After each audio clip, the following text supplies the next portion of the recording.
إن الحمد لله نحمده ونستعينه ونستغفره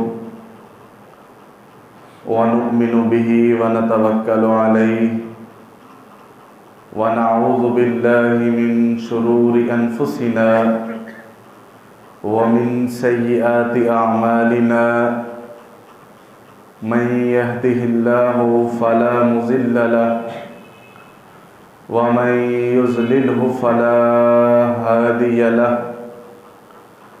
وأشهد أن لا إله إلا الله وحده لا شريك له وأشهد أن محمدا عبده ورسوله صلى الله عليه وسلم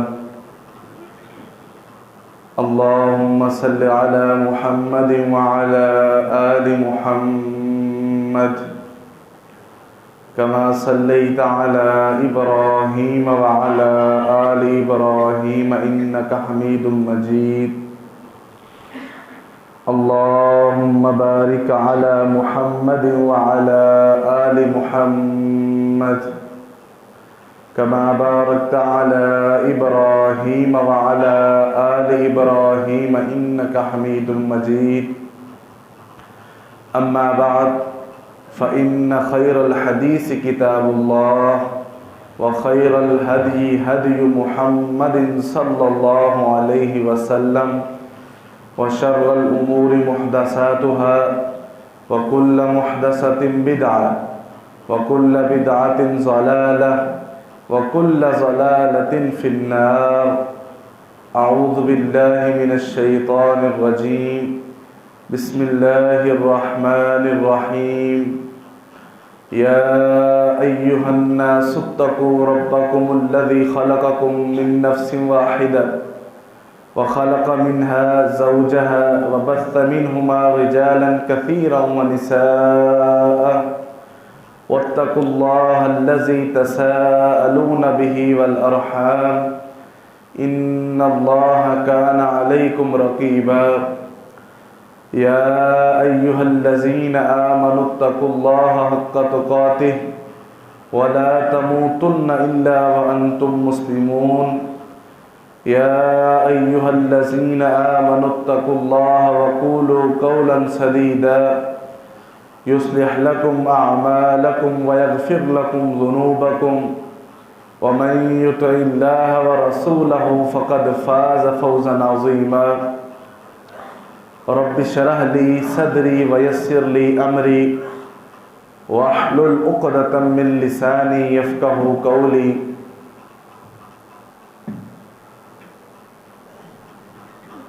قابل قدر معزز سامعین و سامعات، اللہ ہم سب کا خالق و مالک ہے۔ دنیا کے اندر جتنے بھی تعریفی کلمات ہیں، کبریائی اور بڑائی کے جملے ہیں، ان سب کا حقیقی مستحق اللہ تعالی ہے۔ درود و سلام ہو ہمارے حقیقی پیر و مرشد، محسن و مربی، پیشوا مقتدا، سید الاولین والآخرین، امام الانبیاء جناب محمد رسول اللہ صلی اللہ علیہ وعلی آلہ وسلم کی ذات اقدس پر۔ سامعین کرام، قرآن مجید کی اس آیت کی تفسیر کا ایک سلسلہ جو آج 30 خطبے کے اندر جاری و ساری ہے کہ یہودیوں نے داؤد علیہ السلام کی دور اقتدار کے اندر جادو کو پروان چڑھایا۔ اللہ نے ان کی آزمائش کے لیے 2 فرشتے زمین پر اتارے۔ لوگ ان کے پاس جادو سیکھنے کے لیے جاتے، وہ لوگوں کو بتلاتے کہ ہم تمہاری آزمائش کے لیے آئے ہیں، یہ عمل کفر ہے، تم اس سے باز آ جاؤ، اگر تم پھر بھی اس کو لینا چاہتے ہو تو ہم تمہیں سکھلا دیتے ہیں۔ لوگ اپنی جانوں پر ظلم کرتے، اللہ کے حکم پر تجاوز اختیار کرتے ہوئے وہ اس کو سیکھا کرتے تھے۔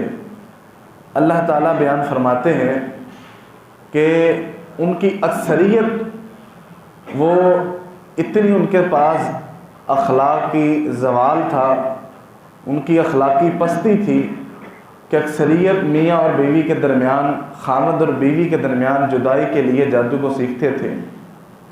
اس سے بات آگے بڑھی تو ہم نے گزشتہ جمعہ میں جادو سے بچنے کی پیشگی احتیاطی تدابیر، دعائیں آپ کو بتلائیں، یعنی کہ جادو برحق ہے، ہو بھی سکتا ہے۔ اللہ نے دنیا کے اندر یہ بھی آزمائش رکھی ہوئی ہے، لیکن جہاں پر مرض ہوتا ہے وہاں پر اللہ نے دوا بھی اتاری ہے، اس کا علاج بھی اتارا ہے۔ ہونے سے بچنے کے لیے، نظر بد سے بچنے کے لیے، شیطانی آفات سے بچنے کے لیے، اسی طرح شیطانی ہتھ کنڈوں سے بچنے کے لیے کچھ پیشگی انتظامات شریعت نے کیے ہوئے ہیں، جو کہ ہم نے آپ کو بتلائے تھے، ان کی تفصیل بھی بتلائی تھی، جیسا کہ آیت الکرسی کی تلاوت کرنا ہر نماز کے بعد، اور اسی طرح سوتے ہوئے اور سورۃ البقرہ اپنے گھر کے اندر تلاوت کرنا، سورۃ البقرہ کی آخری 2 آیات اپنے بستر پر تلاوت کرنا، معوذتین یعنی کہ آخری 3 کل اور آخری 2 صورتیں ان کو معوذتین کہتے ہیں، ان کی جو ہے نا وہ ورد کرنا اور کرتے رہنا۔ اس کے اندر ٹوٹل یہی ہے کہ ہم اللہ تعالیٰ سے پناہ طلب کر رہے ہیں شیطان سے، حاسدوں کے حسد سے۔ اسی طرح جب انسان بستر پر جائے تو اپنے ہاتھوں کو اسی طرح ملا کر یہ 3 صورتیں جو ہے نا وہ ایک دفعہ پڑھے، اس کے اوپر پھونکے اپنے ہاتھوں میں، پورے جسم پر دم کرے، اسی طرح یہ عمل 3 دفعہ کرے۔ اور اس کے علاوہ جو ہے وہ اور بھی بہت ساری چیزیں تھیں، جیسا کہ انسان اللہ کا جو ہے نا وہ تسبیحات کو پکارے۔ اسی طرح یہ اذکار ہم نے آپ کو بتلائے تھے، تو اس کو مزید آگے بڑھاتے ہیں۔ تو اس میں ایک یہ چیز ہے کہ انسان اللہ تعالیٰ کا ذکر میں مشغول رہے، اللہ کا ذکر کرنا چاہیے۔ ذکر کی بہت سی جو ہے نا وہ چیزیں ہیں، اور ذکر کے بہت سے مسنون جو ہے نا وہ دعائیں اللہ تعالیٰ نے قرآن مجید میں اور نبی علیہ الصلاۃ والسلام نے حدیث میں بیان کی ہیں، احادیث کے اندر۔ یہ بیان کرنے سے پہلے میں ایک چیز کی وضاحت آپ کو بتلانا چاہتا ہوں کہ اللہ کے نزدیک اور نبی علیہ الصلاۃ والسلام کے نزدیک سب سے اہمیت والے اذکار وہ ہیں جو مسنون ہیں، یعنی کہ جنہیں رسول اللہ صلی اللہ علیہ وسلم نے بتلایا ہے، وہی اذکار ہی کرنے چاہیے۔ شریعت کے اندر کوئی بھی ایسا مسئلہ نہیں ہے کہ جس کے لیے رسول اللہ صلی اللہ علیہ وسلم نے دعا نہ بتلائی ہو، لہٰذا اپنی طرف سے دعائیں بنانا، اپنی طرف سے درود بنانا، اپنی طرف سے کسی بھی مشکل کی دعا بنانا، حالانکہ عربی کے اندر آپ کوئی بھی دعا بنا سکتے ہیں اگر اس کے اصول کے مطابق بنائی جائے، عربی گرامر کے لحاظ سے بنائی جائے، لیکن جب ایک چیز موجود ہے تو دوسری چیز بنانے کی ہمیں ضرورت نہیں ہے۔ جیسا کہ ایک چھوٹی سی مثال ہے، جناب عباس رضی اللہ عنہ نے دعا کرنی تھی، تو آپ عربی دان ہیں، آپ پڑھے لکھے ہیں، آپ معزز شہری ہیں، اہل بیت میں سے ہیں، ایک معزز شخصیت ہیں، لیکن آپ رسول اللہ صلی اللہ علیہ وسلم سے پوچھ رہے ہیں کہ اللہ کے نبی مجھے یہ بتلائیے کہ میں اللہ سے کیا مانگا کروں۔ حالانکہ کیا انہیں عربی نہیں آتی تھی کہ یا وہ اللہ سے دعا نہیں مانگ سکتے تھے؟ ان کا سوال یہ تھا کہ اللہ کن دعاؤں کے ذریعے خوش ہوتا ہے، شریعت کیا بتلاتی ہے کہ ہم اللہ سے کیا مانگنا چاہیے؟ تو نبی علیہ الصلوۃ والسلام نے انہیں فرمایا کہ آپ اللہ سے عافیت مانگا کریں، اور یہ دعا سکھلائی، اللہم انی اسألک العفو والعافیت فی الدنیا والآخرہ، اے اللہ دنیا اور آخرت کی بھلائیاں مجھے عطا فرما۔ تو مسنون دعائیں۔ اسی طرح ایک دوسری مثال ہے، صحیح بخاری کے اندر ہے، اللہ تعالیٰ نے جب یہ آیت اتاری ان اللہ وملائکتہ یصلون علی النبی یا ایھا الذین آمنوا صلوا علیہ وسلموا تسلیما، تو صحابہ کرام نے اللہ کے نبی علیہ السلام سے سوال کیا، اللہ کے نبی ہمیں یہ تو پتہ ہے کہ آپ کو سلام کس طرح کرنا ہے، کہ السلام علیکم ورحمۃ اللہ وبرکاتہ، یہ آپ کو سلام اس طرح کرنا ہے، تو درود کیسے آپ پر بھیجنا ہے وہ بتلا دیجیے، کیونکہ اللہ نے حکم دے دیا نا کہ اپنے نبی پر درود اور سلام بھیجا کرو۔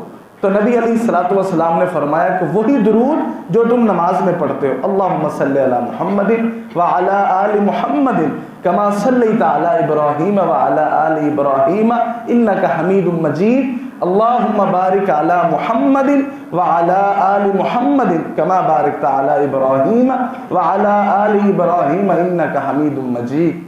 دنیا کے اندر درود کے آپ ہزاروں جملے بنا سکتے ہیں، لیکن نبی علیہ السلام کا پسند فرمودہ یہ درود ہے۔ اگر ہم اس کو لیں گے تو زیادہ برکات ہیں، اس کو لیں گے تو یہ افضل ہے اور اولا ہے، اس کو لیں گے تو یہ اعلیٰ درجے پر درود فائز ہو۔ تو یہ میں بتانا چاہ رہا تھا۔ تو اللہ کا ذکر یہ بہت بڑی چیز ہے۔ انسان ذکر کرے تو گویا کہ وہ زندہ ہے، اس کا ضمیر، اس کا دل اللہ کے ذکر کے ساتھ زندہ اور تازہ رہتا ہے، جیسا کہ ایک پودے کو انسان پانی دیتا رہے۔ اگر انسان اللہ کا ذکر نہیں کرتا گویا کہ وہ اس کا دل مردہ ہو چکا۔ نبی علیہ السلام کا یہ فرمان ہے، مثل الذی یذکر ربہ والذی لا یذکر ربہ مثل الحی والمیت۔ جو اللہ کا ذکر کرتا ہے اور جو نہیں کرتا، ان کی مثال اس طرح ہے کہ ذکر کرنے والا زندہ ہے اور ذکر نہ کرنے والا مردہ ہے۔ آج ہم اپنی زندگیوں میں نظر دوڑائیے کہ ہم اللہ کی یاد کس قدر اپنے شامل حال رکھتے ہیں، کہ ہم فارغ اوقات کے اندر کتنا اپنے رب کا ذکر کرتے ہیں کہ اللہ ہمیں اپنی رحمتوں کے حصار کے اندر رکھے۔ نبی علیہ السلام فرماتے ہیں، یا ایھا الناس توبوا الی اللہ فانی اتوب فی اليوم 100 مرہ، کہ اے لوگو اللہ سے استغفار کرو، اللہ سے معافی طلب کرو۔ میں ایک دن کے اندر 100 مرتبہ اللہ کا استغفار کرتا ہوں، 100 مرتبہ اللہ تعالیٰ سے توبہ کرتا ہوں۔ حالانکہ نبی علیہ السلام کے تو گناہ بھی کوئی نہیں، آپ سے تو گناہ کا تصور بھی نہیں ہے، آپ کے پہلے گناہ بھی معاف ہیں، بعد والی زندگی میں گناہ بھی معاف تھے، جب آپ یہ فرمان کر رہے تھے کہ لوگوں میں 100 مرتبہ دن کے اندر 100 دفعہ اللہ کے حضور اپنے آپ کو پیش کرتا ہوں۔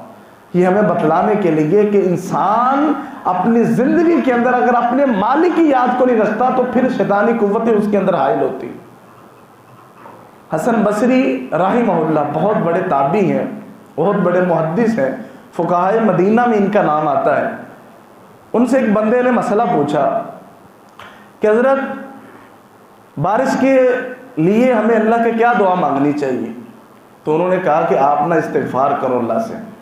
ایک نے کہا جی رزق کی فراوانی کے لیے ہمیں کیا دعا کرنی چاہیے؟ تو انہوں نے کہا جی آپ اللہ سے استغفار کریں۔ تو ایک بندے نے کوئی اور اولاد کی طلب کی کہ ہم اولاد میں اللہ سے چاہیے تو کیا دعا مانگے؟ تو انہوں نے کہا کہ آپ اللہ سے استغفار کیجیے۔ ایک بندے نے اور سوال کیا تو انہوں نے جواباً یہی کہا کہ آپ اللہ سے استغفار کریں۔ مجلس کے اندر موجود ایک بندے نے کہا حضرت ہر سوال کا ایک ہی جواب ہے کہ اللہ سے استغفار کریں۔ تو انہوں نے کہا میں اپنی طرف سے تھوڑی کہہ رہا ہوں، اللہ قرآن مجید میں خود کہہ رہے ہیں فَقُلْتُ اسْتَغْفِرُوا رَبَّكُمْ إِنَّهُ كَانَ غَفَّارًا يُرْسِلِ السَّمَاءَ عَلَيْكُمْ مِدْرَارًا وَيُمْدِدْكُمْ بِأَمْوَالٍ وَبَنِينَ وَيَجْعَلْ لَكُمْ أَنْهَارًا وَيَجْعَلْ لَكُمْ۔ اللہ تعالیٰ خود یہ بات فرما رہے ہیں کہ تم اے نبی ان کو کہو کہ تم اللہ سے مغفرت طلب کرو، استغفار کرو، اذکار کرو، رب کا ذکر کرو، اللہ تعالیٰ تمہارے اوپر رحمت کی بارشیں برسائے گا، اللہ تمہاری مال اور بیٹوں کے ساتھ مدد کرے گا۔ تو یہ ہمارے اندر ایک فالٹ ہے، میں ہوں کوئی بھی ہوں، آج اس چیز کی جو ہے نا وہ کثرت سے ہم محروم ہیں کہ ہم اللہ کا ذکر نہیں کرتے۔ اللہ قرآن مجید میں فرماتے ہیں وَمَن يَعْشُ عَن ذِكْرِ الرَّحْمَٰنِ نُقَيِّضْ لَهُ شَيْطَانًا فَهُوَ لَهُ قَرِينٌ، کہ جو بندہ رحمان کے اللہ کے ذکر سے منہ پھیرتا ہے، اس سے بھاگتا ہے، اس سے اعراض کرتا ہے، اس سے دوری بنا کے رکھتا ہے، تو اللہ تعالیٰ اس بندے کے لیے ایک شیطان کو مقرر کر دیتے ہیں جو اس کا ہمیشہ کے لیے ساتھی بن جاتا ہے۔ اگر شیطان ساتھی بنے گا تو پھر وہ کیا ہوگا؟ ہمیں مشکلات میں ڈالے گا، جیسے ہم کہتے جی وہ ہمیں ڈرائے گا، وہ ہمیں دمکائے گا، ہمیں مشکلات میں پھنسائے گا، ہمارا نقصان کرے گا۔ لیکن ہم اگر اللہ کے ذکر کو اپنے شامل ہاتھ رکھیں گے تو شیطان اس کا کچھ نہیں بگاڑ سکتا۔ نبی علیہ السلام نے فرمایا کہ جو بندہ دن کے وقت 100 مرتبہ یہ دعا پڑھ لے لا الہ الا اللہ وحدہ لا شریک لہ لہ الملک ولہ الحمد یحیی و یمیت وہو علی کل شیء قدیر. 10 سیکنڈ لگتے ہیں یہ دعا پڑھنے میں. 100 دفعہ جو یہ دعا پڑھ لے اللہ کا یہ وعدہ ہے کہ شام تلک اسے کوئی بھی دنیا کی موذی شے نقصان نہیں پہنچا سکتی. ایک یہ فائدہ ہے. اور دوسرا فائدہ یہ ہے کہ اسماعیل علیہ السلام کی نسل میں سے 100 غلام آزاد کرنے کے برابر اسے ثواب ملے گا. ایک غلام آزاد کرنے کا کتنا ثواب ہے؟ تو یہ 100 دفعہ پڑھ لینے سے اسماعیل علیہ السلام یہ ایک عظیم نسل ہے. رسول اللہ صلی اللہ علیہ وسلم نے اس طرف اشارہ کیا جس نسل میں سے رسول اللہ صلی اللہ علیہ وسلم خود تھے. آپ بھی اسماعیل علیہ السلام کے بیٹے ہیں, انہی کی نسل میں سے ہیں. تو آپ نے اس طرح بھی اشارہ دیا ہے کہ یہ تو ایک دعا ہے. اس طرح کی کتنی دعائیں شریعت کے اندر ہے کہ آپ درود شریف کو پڑھیں, یہ جو درود ابراہیمی ہے. اسی طرح آپ اللہ کا ذکر کیجئے, سبحان اللہ والحمد للہ واللہ اکبر ولا الہ الا اللہ. یہ اتنا بھاری کلمہ ہے کہ رسول اللہ صلی اللہ علیہ وسلم نے فرمایا کہ روز قیامت اس سے زیادہ وزنی کوئی بندہ عمل نہیں لے کے آئے گا اللہ کہ جس نے اسی کو زیادہ پڑھا ہوگا. سبحان اللہ و بحمدہ سبحان اللہ العظیم. رسول اللہ صلی اللہ علیہ وسلم نے فرمایا کہ یہ ایسے کلمے ہیں کہ یہ زبان پر بہت ہلکے ہیں, لیکن اگر میزان میں رکھ دیے جائیں پہاڑ ان کی جو ہے نا وہ وزن کا مقابلہ نہیں کر سکتا. کہ روز قیامت ان کلمات سے بڑھ کر کوئی بندہ نیک عمل نہیں لے کے آئے گا, وہی عمل لے کے آئے گا جنہوں نے انہی الفاظ کو زیادہ مرتبہ دہرایا ہوگا. اللہ کا یہ ذکر ہے, اللہ کا سب سے بڑا ذکر قرآن مجید ہے کہ ہم اس سے اپنے شامل ہاتھ رکھ دیا جائے. اللہ تعالیٰ قرآن مجید میں کہتے ہیں کہ اگر یہ قرآن پہاڑوں پر اتار دیا جاتا تو وہ اللہ کی خشیت سے ذرہ ذرہ ہو جاتے, لیکن اللہ تعالیٰ نے اس قرآن کو پہاڑ, جنات اور دوسری مخلوقات کو اس کا مخاطب نہیں بنایا. قرآن مجید کا مخاطب انسان ہے کہ یہ انسان کے دل کی زمین کو ذرہ ذرہ کرے. جب جس کے ساتھ ہمارا زیادہ لگاؤ ہوگا وہی چیز ہمارے اندر زیادہ جو ہے نا وہ اپ ٹو ڈیٹ ہوتی رہے گی, وہی چیز ہمارے اندر زیادہ آتی رہے گی کہ ہم جتنا اللہ کے ذکر کو, اللہ کے جو ہے نا وہ پیغام کو, اللہ کی باتوں کو اس کے اندر رہیں گے. اللہ تعالیٰ قرآن مجید میں فرماتے ہیں فَإِذَا فَرَغْتَ فَانْصَبْ وَإِلَىٰ رَبِّكَ فَارْغَب کہ انسان کو جب فراغت میسر آئے تو پھر کیا کرے, وہ اللہ کا ذکر کرے, اللہ کی طرف لوٹ کر آئے, اپنے وہی معمول جو دین کے معمول ہوں اس کی طرف آ جائے. صحابہ اکرام کا یہی طرز عمل ہوتا تھا میرے بھائیوں, کہ جو ہمارے لیے نمونہ اور آئیڈیل ہیں کہ وہ دنیا وہ بھی کمانے کے لیے نکلتے تھے. فجر کے وقت اٹھتے تھے, نماز پڑھتے تھے, تلاوت کرتے تھے, گھر جاتے ہوں گے, وہ بھی ناشتہ کرتے ہوں گے, وہ بھی اپنے بچوں کو کہیں پڑھنے کے لیے بھیجتے ہوں گے, وہی کاروبار کے لیے نکلتے, سخت مشقت کرتے تھے, وہ جا کر بازاروں میں مزدوریاں کرتے تھے. آج ہمارا کام کرنے کی کنڈیشن مختلف نہیں ہے, مختلف ہے, ایک جیسی نہیں ہے. سارے بندے مزدور نہیں ہیں, ان کا کسی کا بہت شہنشاہی کام ہے, کسی کا صاف ستھرا کام ہے, کسی کا بالکل ہی معمولی ہے, کسی کا بہت سخت ہے. یہ ساری کنڈیشن صحابہ کرام میں پائی جاتی تھی, لیکن آپ یقین کریں ان کا ایمان اتنا بلند تھا کہ اللہ نے سب کو جنتی کہا ہوا. جب نماز کا وقت آتا تو وہ کیا کرتے, سب کچھ چھوڑ کر مسجد کی طرف چل دیتے, اور وہاں پر یہ کلاک نہیں ہوتے تھے, وہاں پر یہ گھڑیاں نہیں ہوتی تھی.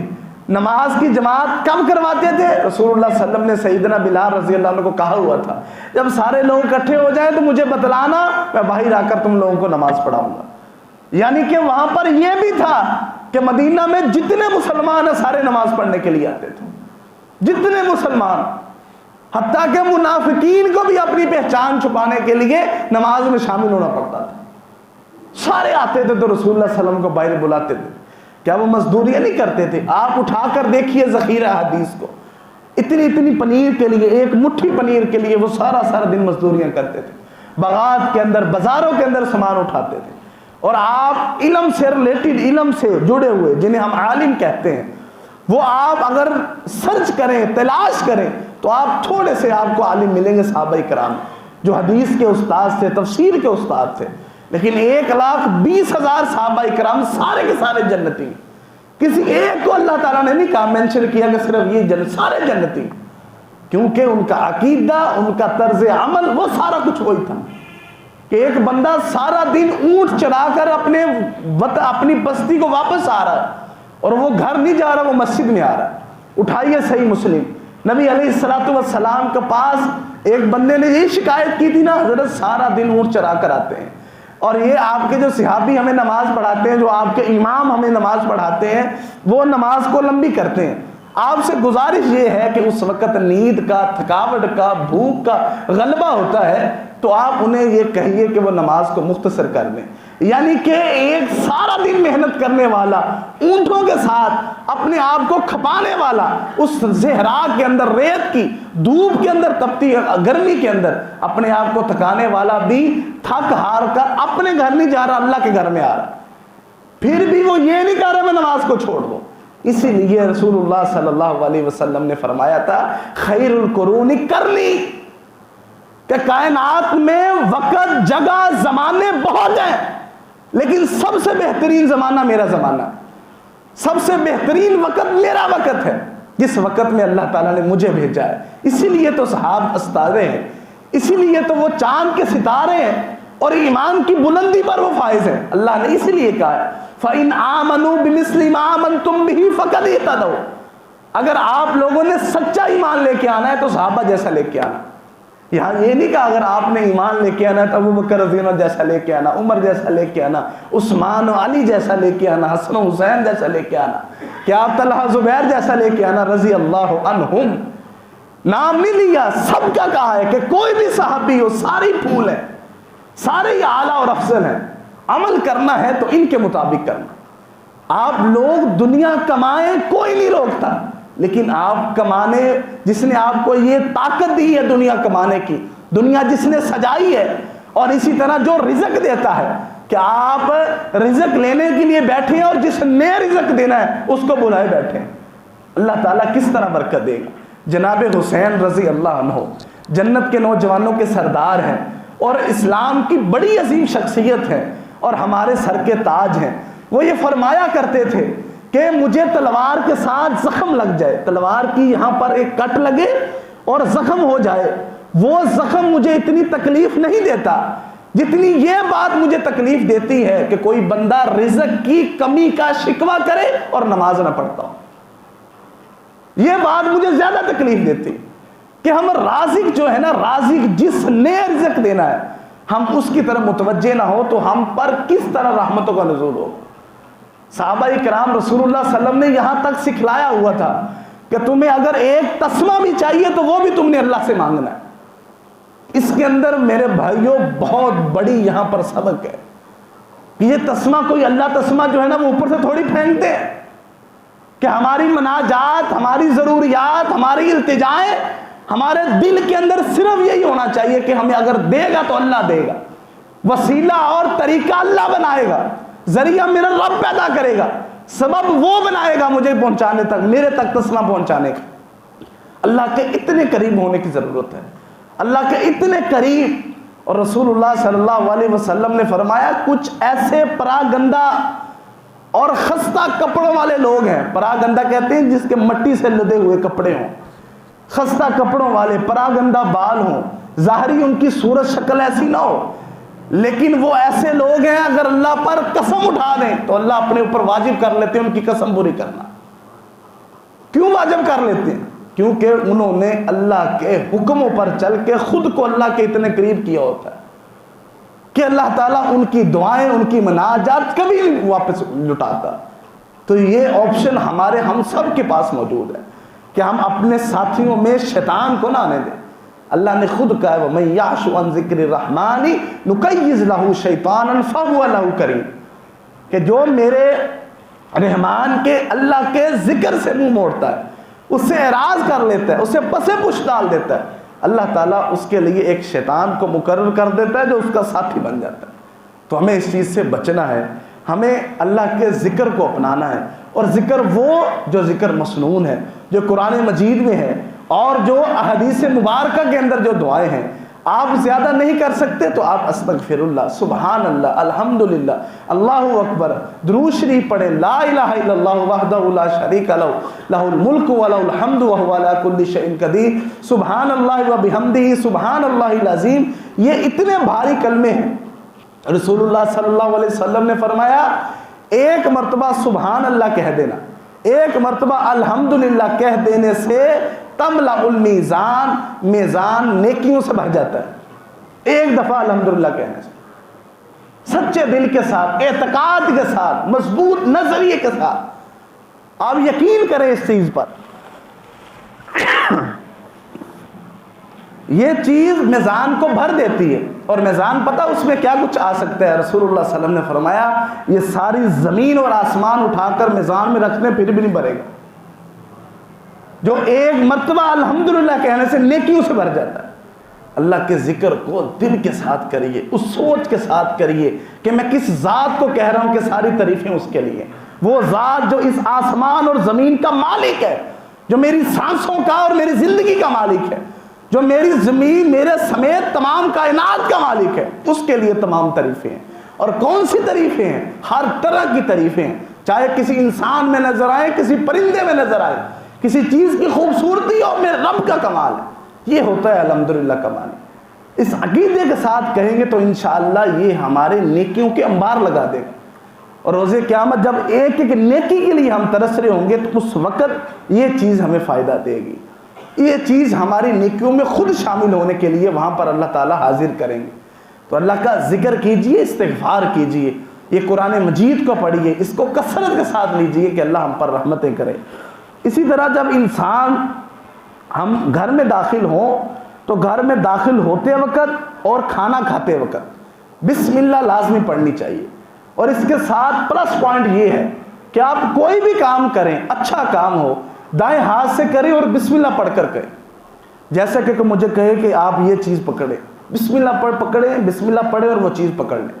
کسی چیز کو ہاتھ لگانا ہے، گھر کا دروازہ ہے، کمرے کا دروازہ ہے، دکان کا دروازہ ہے، کوئی چیز خریدنے جا رہے ہیں، دل کے اندر بسم اللہ پڑھے اس چیز کو خریدیں۔ جو چیز بسم اللہ پڑھ کر جس چیز کو آپ ہاتھ لگائیں گے، شیطان میں اتنی طاقت نہیں اس چیز کو کھول دے۔ یہ میرے رب کا وعدہ ہے۔ رسول اللہ صلی اللہ علیہ وسلم نے فرمایا جو انسان گھر میں داخل ہوتا ہے اور بسم اللہ نہیں پڑھتا تو شیطان اپنے چیلوں کو کہتا ہے کہ ٹھیک ہے جی لاؤ پھر تھے بستر، آج یہاں پر اسٹے کے لیے جگہ موجود ہے۔ یہ حدیث کے الفاظ۔ جو بندہ اپنے گھر میں داخل ہوتے وقت بسم اللہ پڑھ لیتا ہے، شیطان اپنے چیلوں کو کہتا ہے کہ آج یہاں پر اسٹے کرنے کے لیے کوئی چیز موجود نہیں ہے۔ بندہ انسان بسم اللہ پڑھے کھانا کھاتے وقت، شیطان اس چیز پر مجبور ہے کہ وہ اس کھانے میں شریک نہیں ہو سکتا۔ وہ اپنے ساتھیوں کو بھی کہتا ہے کہ یہاں پر آج ہمارے لیے کھانا موجود نہیں ہے۔ ہم اللہ کے ذکر کو اپنے سامنے ہار رکھیں تو انشاءاللہ اللہ ہم پر اپنی رحمتوں کا نزول ضرور فرمائیں گے۔ اسی طرح یہ ہے کہ جب ہم اپنے گھر سے نکلیں تو یہ دعا پڑھیں، بسم اللہ توکلت علی اللہ لا حول ولا قوت الا باللہ۔ انسان گھر سے نکلتا ہے کسی بھی، یا معاش کی صورت ہوتی ہے کہ اس نے کسب کرنا ہے، کمانا ہے، یا تعلیم کے لیے نکلتا ہے، یا کوئی اور ضروری کام کے لیے نکلتا ہے، یا کسی بھی چیز کے لیے وہ نکلتا ہے، تو یہ اللہ تعالیٰ کے اوپر وہ بھروسہ کرے، اے اللہ تیرے نام کے ساتھ آغاز ہے، میں تیرے اوپر توکل کرتا ہوں کہ تو ہی ہر چیز کا مالک ہے، تو مجھے محفوظ رکھے گا، لا حول ولا قوت الا باللہ۔ اے اللہ میں کوئی بھی کام کروں گا اس میں تیری طاقت اور تیرا حکم شامل ہوگا تو میں وہ کام کروں گا، میں اپنی مرضی سے کوئی کام نہیں کرتا۔ ایک چیز جب ہم کسی اوپر والے کے ہاتھ میں دے دیے، اب وہ جانے اور اس کا کام جانے۔ ہم نے اپنا ساری مہارے، اپنے ڈورے اللہ کے ہاتھ میں دے دی جو ہمارے خالق ہیں، جو ہمارے بارے میں بہتر جانتے ہیں۔ اس چیز کو لیجئے، دعاؤں کو پڑھیں۔ اسی طرح بیت الخلاء کے اذکار ہیں، بیت الخلاء کی دعائیں ہیں، واش روم جو ہے اس کی دعائیں، اس میں ہم ہر درجہ احتیاط کی ضرورت ہے۔ آپ سمجھ لیں کہ اتنی تیزی سے کوئی وائرس شیطانی نہیں پھیلتا جتنی جلدی اس جگہ پر جو ہے نا وہ بے احتیاطی کر کے انسان کے اندر یہ چیز آتی ہے کہ ہم واش روم جائیں۔ رسول اللہ صلی اللہ علیہ وسلم نے فرمایا کہ یہ جگہ ان کے لیے بہترین جگہوں میں سے ہے۔ خبیث جو جن ہوتے ہیں جو انسان کو نقصان پہنچاتے ہیں ان میں سے ایک یہ بھی ہے، یہ جگہ بھی ہے کہ انسان جب واش روم میں جائے تو اس سے باہر کھڑا ہو کر بسم اللہ اللہم انی اعوذ بک من الخبث والخبائث، اے اللہ تیرے نام کے ساتھ میں آغاز کرتا ہوں اس دعا کا کہ اللہ میں پناہ پکڑتا ہوں، تیری پناہ میں آتا ہوں شیطان جنوں اور شیطان جننیوں سے، یعنی کہ مؤنث جو ہیں جنوں کی، ان کی میں پناہ کے اندر آتا ہوں۔ انسان اپنا بایاں پاؤں اندر رکھے اور اندر جائے اور وہاں پر اچھی طرح سے استنجا کرے، صاف ستھرائی اچھی طرح سے کرے، اور وہاں پر کوئی بھی دل کے اندر ایسی کوئی بات، حتیٰ کہ رسول اللہ صلی اللہ علیہ وسلم، سنن نبی داؤد کی روایت ہے، مغیرہ بن شعبہ رضی اللہ عنہ اس کے راوی ہیں، وہ آپ کے ساتھ یہ بیت الخلاء کے لیے ہی بستی سے باہر گئے، رسول اللہ صلی اللہ علیہ وسلم کچھ دور جا کر یہ جو ہے نا وہ معاملہ کر رہے ہیں، اور وہاں پر جو ہے ایک بندہ گزرا اور اس نے مغیرہ بن شعبہ رضی اللہ عنہ کو دیکھا کہ انہوں نے لوٹا پکڑا ہوا ہے، رسول اللہ صلی اللہ علیہ وسلم دور اس طرف منہ کر کے وہاں پر بیٹھے ہوئے ہیں، تو وہ وہاں سے گزرا اور اس نے کہا السلام علیکم، رسول اللہ صلی اللہ علیہ وسلم کو سلام کیا اور وہ گزر گیا۔ تو رسول اللہ صلی اللہ علیہ وسلم نے کوئی جواب نہیں دیا، اور جب آپ وہاں پر آئے استنجا کر کے واپس آئے اور پھر آ کر مغیرہ بن شعبہ رضی اللہ کے پاس آ کر وہ کہتے ہیں کہ رسول اللہ صلی اللہ علیہ وسلم نے کہا وعلیکم السلام ورحمۃ اللہ وبرکاتہ، یعنی کہ آپ نے سلام کا جواب تک نہیں دیا دوران یہ جو ہے نا اپنا واش روم کے اندر، سلام کا جواب تک نہیں دیا، یعنی کہ اس حالت کے اندر آپ نے کوئی بھی ایسے ذکر والا معاملہ نہیں کرنا۔ وہاں پر آپ اپنا یہ جو قضائے حاجت کو پورا کریں، اور وہاں پر آپ باہر آتے وقت آپ نے دایاں پاؤں باہر رکھنا ہے، پورا باہر آ کر واش روم سے پھر آپ نے کہنا ہے غفرانک، یہ دعائیں خاص طور پر اس کو پڑھیں، اور وہاں پر بیٹھے ہوئے پیشاب کے قطروں سے بچنا ہے۔ رسول اللہ صلی اللہ علیہ وسلم قبرستان سے گزر رہے ہیں اور اللہ نے آپ کو اس چیز کی خبر دی اور آپ رک گئے، یہ تعلیم کے لیے ہوتا ہے، تعلیم کے لیے کہ رسول کا ساری زندگی تعلیم ہوتی ہے۔ تو آپ ایک قبر پر رک گئے اور وہاں پر آپ نے صحابہ کو رک کر کہا کہ ان میں سے نا 2 قبروں کو عذاب ہو رہا ہے، آپ نے اشارہ کیا 2 قبروں کی طرف، وہ کہا جی ان کا کیا قصور ہے؟ تو ان کا ایک کا بتایا کہ ان کا یہ قصور ہے کہ یہ بندہ پیشاب کے قطروں سے بچتا نہیں تھا، اس کی وجہ سے اسے قبر کے اندر عذاب ہو رہا ہے۔ تو آپ نے ایک شاخ کی ٹہنی توڑی ہے، شاخ کو توڑا ہے، اور آپ نے آدھی کر کے ان قبروں کے اوپر رکھ دیا ہے، ان کو گاڑ دیا ہے، اور آپ نے کہا کہ میں اللہ سے امید رکھتا ہوں جب تک یہ ہری ہوں گی تو اللہ تعالیٰ عذاب میں کچھ کمی کریں گے۔ تو یہ تعلیم باقی امت کے لیے ہے کہ آپ پیشاب کے قطروں سے محفوظ رہیں، اس چیز سے آپ بچے رہیں کہ آپ اس سے کوئی بھی کام ہے جہاں بھی بیٹھنا ہے تو وہ محفوظ جگہ ہو، تو یہ قطرے چاہے آپ کے کپڑے ہو چاہے آپ کا بدن ہو، اس سے آپ کو محفوظ رہنا ہے۔ اگر یہ لگ جاتے ہیں تو یہ نہیں کپڑا ناپاک ہو جاتا ہے، تھوڑا سا پانی لیجئے، اس پانی کو اس جگہ پر بہائیے، اگر جسم ہے یا کپڑے ہیں تو اس بہا کر اس کو صاف کر لیں تو وہ کپڑا پاک ہوتا ہے۔ تو یہ چیزیں ہیں جسے ہمیں غور کے ساتھ ہمیں لینا ہے، اس چیز کی احتیاط کو ہم نے کرنا ہے۔ اسی طرح یہ چیز ہے کہ ہم بستری کے وقت مسنون دعا پڑھنی چاہیے۔ رسول اللہ صلی اللہ علیہ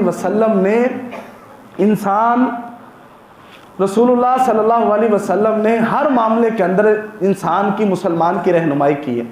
یہ معاملہ اپنے خامد اپنی بیوی کے ساتھ ملاقات کرے، یہ ایک فطری جبلت ہے جس کی تسکین کے لیے شریعت نے ہمیں ضابطہ دیا ہے اور اصول دیے ہیں اور اس کی شرائط مقرر کی ہیں۔ یہ چیز ہر انسان اس سے گزرتا ہے، اور ہمارے یہ چیز انتہائی ضروری ہے کہ ہم اس سے جو ہے نا وہ کنارہ کشی کرتے ہیں، ہمیں پتہ ہی نہیں ہوتا۔ رسول اللہ صلی اللہ علیہ وسلم نے فرمایا کہ جو بندہ اپنی بیوی کے قریب آنے سے پہلے یہ دعا پڑھ لے، بسم اللہ اللہم جنبنا الشیطان وجنب الشیطان ما رزقتنا، اگر اس ملاقات سے اللہ تعالیٰ ان کی آپسی معاملات سے امید پیدا کر دے بچے کی، تو اس بچے کو تا موت، ابھی اس نے پیدا ہونا ہے، پیدا ہونے کے بعد زندگی گزارنی ہے، زندگی گزارنے کے بعد مرنا ہے، مرنے تک اس بچے کو شیطان وار نہیں کر سکتا اس پر، ایک دعا پڑھ لینے سے۔ جب بھی پڑھیں، یہ کتنی لمبی کی دعا ہے، بسم اللہ اللہم جنبنا الشیطان وجنب الشیطان ما رزقتنا، یہ دعا پڑھیں، خود بھی پڑھیں، بیوی کو بھی پڑھائیں۔ آپ اس کو یاد کیجئے، جب ہم شیطان کو وہاں سے دور کرتے نہیں ہیں تو شیطان تو حائل ہوتا ہے، وہ تو اپنا کام کرے گا، ہم اگر نہیں سیکیورٹی سسٹم اچھا کریں گے وہ تو اپنا کام کرنے کے تیار ہے، اس نے تو چیلنج کیا ہوا ہے کہ اللہ مجھے موقع دے، میں تیرے بندوں کو تیرے راہ سے ہٹا کے دکھاؤں گا۔ اللہ نے کہا ٹھیک ہے، لے لے موقع۔ خالق کو چیلنج کر رہے ہو، جو میرے بندے ہوں گے وہ تیرے بہکاوے میں کبھی نہیں آئے گے جتنی کوشش تم مرضی کر لو۔ تو اگر ہم اس چیز کو لے لیتے ہیں، ہماری عورتیں، اگر آپ اس چیز سے فراغت اختیار کر چکے ہیں، اب آپ سونا چاہتے ہیں، تو آپ کم از کم پہلے جا کر آپ واش روم میں جا کر آپ صاف ہوئیے، اس کے بعد آپ کم از کم وضو کیجیے۔ بہتر ہے کہ آپ غسل کر لیں، لیکن یہ فرض نہیں ہے۔ آپ کم از کم وضو کیجیے، اپنے اوپر شیطان کو موقع نہ دیجیے۔ یہ وہ چیزیں ہیں جن کے بارے میں ہمیں پتہ ہونا چاہیے، کیونکہ اگر ہم نہیں نہ بتائیں گے، شریعت کی رہنمائی نہیں ہوگی، تو پھر دنیا کے اندر بہت سے ایسے چینل موجود ہیں، بہت سے ایسے ذریعے موجود ہیں جہاں سے ہمارے نوجوان غلط رہنمائی لیتے ہیں۔ شریعت جب ہر ایک چیز کے متعلق ہماری رہنمائی کر رہی ہے تو ہمیں کیا ضرورت ہے کہ ہم کسی اور کی طرف جائیں۔ ان چیزوں کا خیال رکھیے، اذکار کو کثرت کے ساتھ کیجئے، چاہے آپ ایک چیز کو لے لیجئے۔ ایک بندے نے کہا جی، انہوں نے رسول اللہ صلی اللہ علیہ وسلم سے آ کر کہا جی مجھے نا جی قرآن مجید کی صرف 1-2 ہی صورتیں آتی ہیں، کیا میں وہی پڑھتا رہوں؟ رسول اللہ صلی اللہ علیہ وسلم نے کہا کوشش کر یاد کرنے کی، ورنہ وہی پڑھتا رہے۔ اب ایک بندہ ہے وہ کہتا ہے جی مجھے زیادہ اذکار نہیں یاد ہوتے، جو صحیح مسنون ذکر یاد ہے وہ کرتا رہے، اس کو پڑھتا رہے، لیکن ہونا چاہیے وہ مسنون، ہونا چاہیے وہ شرعی، رسول اللہ صلی اللہ علیہ وسلم ثابت یا قرآن مجید سے ہونا چاہیے، اس کو لیجئے، کثرت کے ساتھ کیجئے۔ اگر زیادہ اذکار نہیں آتے، قرآن مجید کھولیے، وہاں سے پڑھنا شروع کر دیجئے۔ نیتوں کے حال میں رب جانتا ہے اور وہ ان نیتوں کو پورا کرنے والا ہے۔ اسی طرح یہ ہے کہ گھر میں داخل ہوتے وقت بسم اللہ پڑھے، کھانا کھاتے وقت بسم اللہ پڑھے، کوئی بھی چیز کو چھونا ہو بسم اللہ پڑھ کے چھوئیں۔ اس کے بہت سے فوائد ہیں، اس کے ایسے فوائد ہیں کہ انسان بہت سی چیزوں سے محفوظ رہتا ہے۔ گھر سے نکلیں بسم اللہ توکلت علی اللہ لا حول ولا قوت الا باللہ، یہ دعا پڑھیں۔ اسی طرح اگر ہم نے واش روم جانا ہے، اس کے جانے کے آداب ہیں، طریقے ہیں، باہر کھڑے ہو کر دعا پڑھیے، اور اسی طرح بایاں پاؤں رکھ کر اندر جائیے۔ کسی کے ساتھ کوئی بھی ایسا کلام، دل کے اندر کوئی اچھی بات، کوئی آیت، کوئی حدیث، ایسا نہیں، کوئی ورد نہیں کرنا، اپنا کام کرنا ہے۔ وہاں پر ایسے طریقے سے بیٹھنا ہے کہ پیشاب کے چھینٹے آپ کے اوپر نہ آئیں۔ اور اسی طرح جب باہر آنا ہے تو باہر آنے سے پہلے دایاں پاؤں باہر رکھنا ہے، اور پھر باہر آ کر کہنا ہے غفرانک۔ اسی طرح جب اپنے جو ہے نا وہ زوجہ کے ساتھ ملاقات کے لیے ارادہ کرنا ہے تو انہیں بھی کہنا ہے اور خود بھی یہ دعا پڑھنی ہے، بسم اللہ اللہم جنبنا الشیطان وجنب الشیطان ما رزقتنا۔ تو یہ وہ ذریعے ہیں جو پچھلے بار بھی بتائے تھے، اب بھی بار بتائے ہیں۔ خلاصہ کلام یہی ہے کہ اگر ہم اللہ کے ذکر کو، ان دعاؤں کو اپنے لیے خاص کرتے ہیں تو انشاءاللہ ہم ان چیزوں سے بچے رہیں گے، تو اللہ تعالی ہماری حفاظت بھی فرمائے گا۔ یہیں سے جو ہم آئندہ انشاءاللہ اپنے خطبے کا وہ تفسیر کا سلسلہ آگے بڑھائیں گے۔ اللہ تعالی ہمیں ایسی جو موذی چیزیں ہیں ان سے ہمیں محفوظ فرمائے، ہمیں ان چیزوں پر عمل کرنے والا بنائے، اور ہمیں جو ہے نا وہ شیطان کی آفات سے، اس کی شہیحات سے، اس کی شرارتوں سے اللہ ہمیں محفوظ فرمائے۔ وآخر دعوانا الحمد للہ رب العالمین۔